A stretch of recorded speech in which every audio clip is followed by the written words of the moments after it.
Antes de mergulhar nesta história incrível, considere se inscrever no canal e ativar o sininho. Cada história aqui tem algo a dizer. E você não vai querer perder nenhuma. Um adolescente branco racista rouba o emprego de um velho negro. Mas este não é qualquer um. Um vento frio e cortante varreu as ruas de Chicago naquela manhã, remexendo folhas mortas e fazendo dançar papéis jogados na calçada. O céu, pesado e baixo, estava carregado de nuvens cinzentas que abafavam a luz do sol, mergulhando a cidade em uma atmosfera quase monocromática. Os prédios pareciam pesados sob aquele céu baixo, como se esmagados pelo cinza, e os poucos transeuntes agasalhados se apressavam para escapar do vento gelado. Na esquina de Avenida Roosevelt, sob uma velha placa enferrujada de ponto de ônibus, um homem negro e idoso esperava pacientemente. Ele se apoiava delicadamente em sua bengala de madeira, desgastada pelos anos, cujo cabo polido testemunhava uma longa história de uso. Cada respiração que ele soltava formava uma pequena nuvem de vapor branco no ar gelado. O nome deste homem era William Carter, e seus 82 anos não haviam apagado nada da dignidade ou força que emanava dele. Seu casaco de lã, um pouco desbotado nos cotovelos, ainda trazia as marcas dos muitos invernos que enfrentará, mas estava cuidadosamente abotoado, mantendo sua figura ereta e altiva. Na cabeça, repousava um chapéu de feltro, simples e elegante, ligeiramente inclinado, lembrança de uma época em que cada detalhe contava. Suas mãos, enluvadas em couro rachado, seguravam a bengala com firmeza, mas, apesar dessa aparente fragilidade, era possível sentir uma profunda resiliência. William Carter não era um homem comum. Por trás de seu rosto, marcado pelo tempo e pelas dificuldades, escondia-se uma vida extraordinária. Ex-professor respeitado de uma universidade local, um corajoso veterano da Guerra da Coreia, ele fora, acima de tudo, um dos primeiros engenheiros afro-americanos a trabalhar para a NASA na década de 1960, participando ativamente dos programas espaciais que inspiraram uma nação inteira. No entanto, naquele dia, naquela manhã fria, naquele ônibus lotado e indiferente, ninguém sabia dessa história. Para muitos, ele era apenas um velho silencioso, esperando seu ônibus. A poucos metros dele, um adolescente branco de cerca de 15 anos também o aguardava, com o corpo encostado no poste de parada. Seu nome era Brandon Mitchell. Brandon tinha o tipo de olhar altivo, carregado de julgamentos precipitados e arrogância juvenil, que buscava dominar o mundo para mascarar suas próprias falhas. Seu boné de beisebol, virado para trás, e seu moletom com capuz testemunhavam seu desejo de parecer mais alto do que seus 17 anos. No ensino médio, ele era conhecido por suas provocações e comentários ofensivos, muitas vezes marcados por racismo. Quando pôs os olhos em William, um arrepio de desdém percorreu-o, revirou os olhos com um gesto brusco e bufou PFF mal disfarçado, como se quisesse afastar uma presença que julgava irritante ou inferior. O ônibus finalmente chegou, com o motor rugindo e as portas se abrindo com uma brisa morna que contrastava com o frio lá fora. William embarcou lentamente, tomando cuidado para não se apressar, cumprimentando o motorista com um aceno educado, um gesto simples, cheio de respeito e prática. Avistou um assento vazio perto da janela, onde esperava sentar-se durante a curta viagem. Mas antes que ele pudesse alcançar o assento, Brandon caminhou rapidamente à sua frente, cutucando levemente o velho com o ombro. Saí da frente, bobo. Este lugar não é para você, disse Brandon com um sorriso irônico, os olhos brilhando com arrogância desafiadora.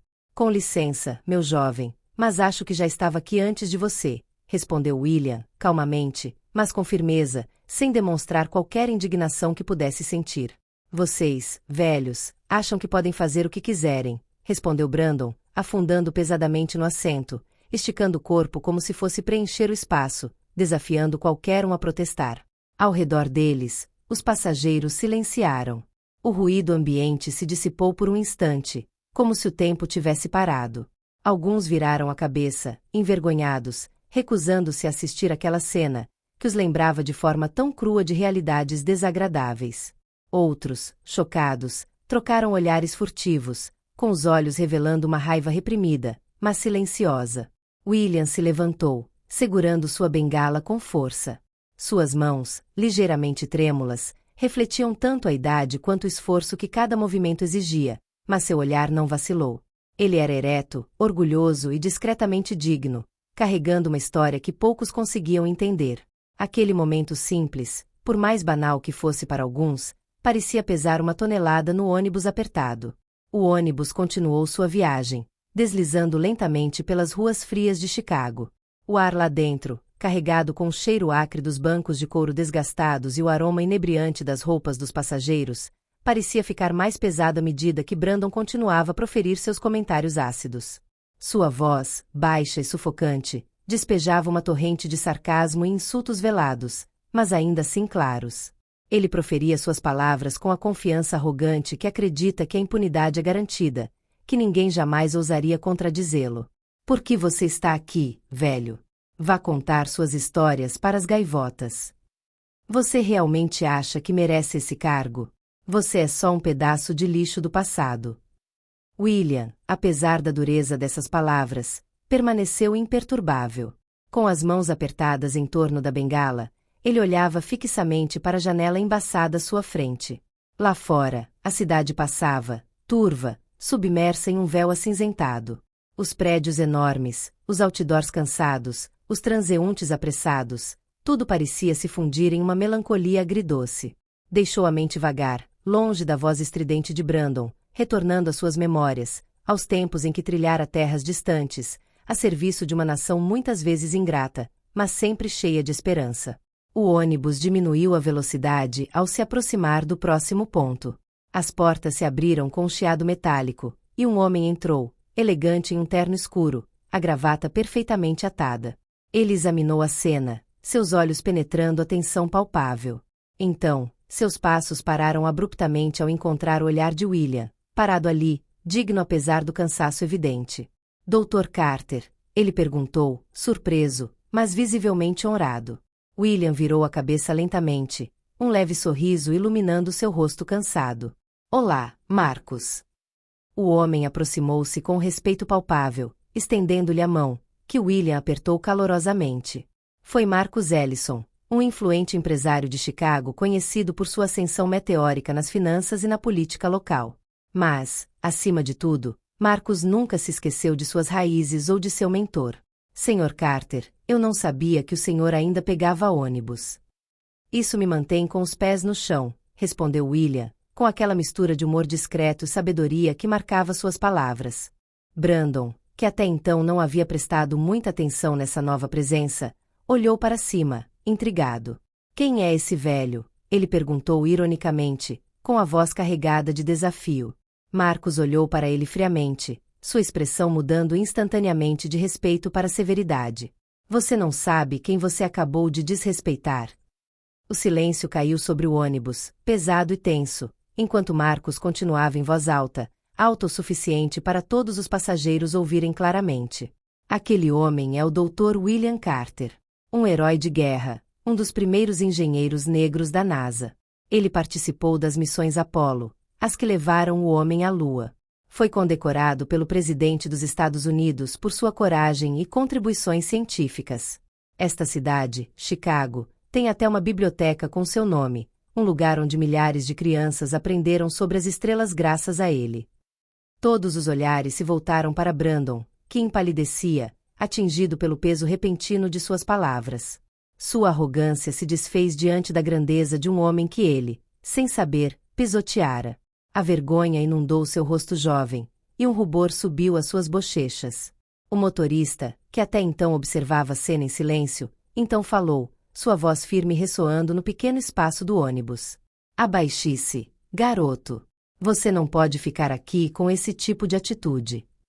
Brandon gaguejou, procurando uma resposta, mas o medo e a humilhação bloquearam suas palavras. Agora! Sob os olhares pesados, reprovadores e desdenhosos dos passageiros, Brandon levantou-se, arrastando os pés e com a cabeça baixa. Saiu do ônibus num misto de vergonha e raiva, desaparecendo no vento frio de Chicago, enquanto William finalmente recuperava calma, amparado pelo olhar benevolente de Marcus. Marcus acomodou-se lentamente no assento ao lado de William, colocando seu casaco cuidadosamente dobrado no colo. O ônibus continuou sua viagem, as ruas de Chicago passando sob a luz cinzenta da manhã. O murmúrio das conversas havia diminuído, substituído por uma calma quase solene. O senhor ainda é uma inspiração, Sr. Carter, murmurou Marcus, com o olhar sinceramente fixo em seu antigo professor. mesmo que às vezes ninguém queira ver.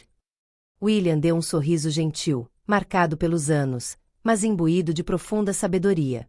Seus olhos, brilhantes por trás dos óculos de armação fina, pareciam carregar o peso de décadas de experiência, lutas e sacrifícios. Não busco reconhecimento, respondeu ele, com a voz baixa, quase um sussurro. Só quero que o mundo siga em frente, um dia de cada vez. Que as pequenas vitórias de cada um acabem por formar um futuro melhor. Marcos assentiu, absorvendo cada palavra. Para ele, William não era apenas um herói, era um guia, um farol na noite, um exemplo de dignidade e perseverança. O ônibus diminuiu a velocidade no ponto seguinte, e as portas se abriram para revelar uma mulher e seu filho pequeno. O menino, de apenas 7 ou 8 anos, apertou a mão da mãe antes de examinar cuidadosamente os passageiros. Seus olhos pousaram em William, parado ali, segurando sua bengala. Um lampejo de reconhecimento iluminou seu rosto infantil. Mãe, aquele é o Sr. Carter na foto do museu. Ele exclamou com admiração ingênua. A mãe sorriu ternamente, colocando uma mão reconfortante no ombro do filho. Sim, querida, é ele. Ele é uma grande figura na nossa cidade. Um homem que mudou o curso da história. William, tocado por esse reconhecimento espontâneo, abaixou-se um pouco e estendeu a mão em direção ao menino. Nunca dê ouvidos a quem lhe diz que você não pertence, disse ele suavemente, como um conselho precioso passado de geração em geração. O menino assentiu com sinceridade, com os olhos arregalados, absorvendo cada palavra. Essa simples troca, tão curta, mas tão cheia de significado, pareceu incutir uma nova esperança na criança. Por sua vez, Brandon voltou para casa naquela noite arrasado. As palavras de Marcos, a dignidade serena de William e o silêncio pesado do ônibus ainda ecoavam em sua cabeça. Sem conseguir dormir, ligou o computador e começou a pesquisar. Lia artigos, olhava fotos e vídeos das façanhas de William Carter. A Guerra da Coreia, seus anos na NASA, sua luta pelos direitos civis. Cada relato despertava um sentimento novo, doloroso e urgente. Vergonha. Vergonha por ter desprezado alguém que dedicara sua vida a fazer o mundo avançar, simplesmente por ser diferente. 3 dias depois, Brandon retornou ao ponto de ônibus com uma carta cuidadosamente dobrada no bolso. Suas mãos tremiam ao se aproximar, o coração pulsando com a coragem crescente. Mas William não estava lá naquele dia. Com hesitação misturada com respeito, Brandon colocou a carta na caixa de correio da biblioteca, que agora trazia o nome do Dr. Carter. Um sincero pedido de desculpas, no qual expressava seu arrependimento, sua disposição para mudar e sua promessa de se tornar uma pessoa melhor. O silêncio do ponto de ônibus parecia carregado de uma nova promessa. A de que o passado não condena, mas ensina, que nos impulsiona a crescer, a entender e a fazer melhor.